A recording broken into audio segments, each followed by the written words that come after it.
స్వాగతం. బోరబండలో కాంగ్రెస్ టీఆర్ఎస్ నాయకులకు మధ్య ఘర్షణ చోటు చేసుకుంది. ఒకే సమయానికి ఒకే స్థలంలో ఇరు వర్గాలకు ప్రచారానికి అనుమతి ఇచ్చిన పోలీసులు. బోరబండలో కాంగ్రెస్ టీఆర్ఎస్ నాయకుల మధ్య ఘర్షణ జరిగింది.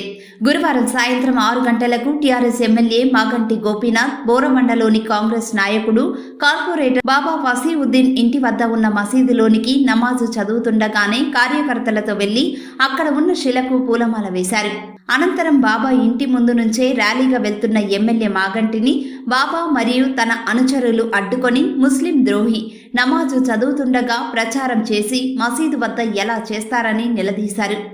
ఆ సమయంలో అక్కడ ఉన్న ఎస్ఐ నాగులు మీరాకు బాబా ఫసీవుద్దీన్ కలిసి ఎన్నికల కోడ్ ఉల్లంఘించినట్లు అన్ని ఆధారాలు ఉన్నాయని, ఆధారాలతో ఫిర్యాదు చేస్తామని, వెంటనే ఎమ్మెల్యేపై కేసు నమోదు చేయాలని ఎస్ఐని కోరారు. అనంతరం ఇరు పార్టీలు ప్రచారం చేస్తూ ర్యాలీగా వెళ్లి బోరబండ సైడ్ 3 వద్ద కలుసుకున్నారు. టీఆర్ఎస్ పార్టీ ఎమ్మెల్యే కాంగ్రెస్ ప్రచార వాహనం పక్క నుండి వెళ్తూ ఎమ్మెల్యే పక్కన ఉన్న టీఆర్ఎస్ కార్యకర్త విజయసింహారెడ్డి వాహనంపై నుండి కాంగ్రెస్ నాయకుల వైపు తిరిగి మీసాలు తిప్పడం జరిగింది. ఆగ్రహించిన కాంగ్రెస్ కార్యకర్తలు అతనిపై, ఎమ్మెల్యేపై చెప్పులు, వాటర్ బాటిళ్లతో దాడి చేశారు. ఎమ్మెల్యేకు చెప్పులు తగిలాయి.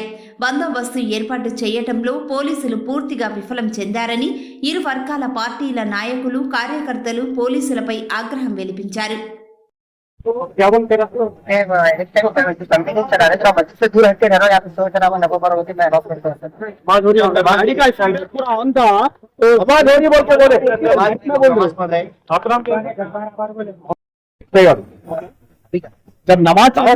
నమాజ్ అవుతుందో చెప్పినా కూడా లేదానా? మాగంటి గోపీనాథ్ ఆర్ఎస్ఎస్ వాది అనా, ముస్లిం వ్యతిరేకి అనా, కావాలని చేసిండానా? చెప్పు కావాలని చేసినా అండి.